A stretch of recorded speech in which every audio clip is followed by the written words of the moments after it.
How to log in Google account without verification. Hey everybody, welcome back to the channel. In today's video, I'm going to guide you through the steps on how you can log in your Google account without verification, so make sure to watch the video till the end.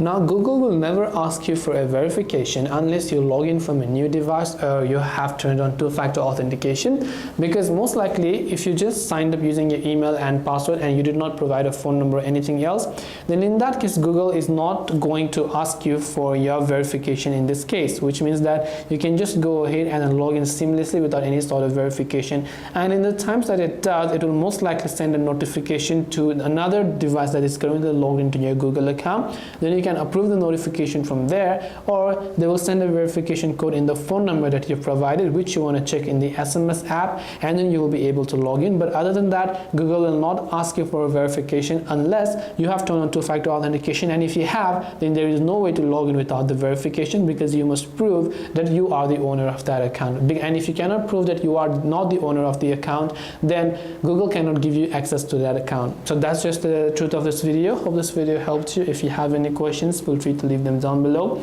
Thank you for watching till the very end of the tutorial, and see you soon in the next video.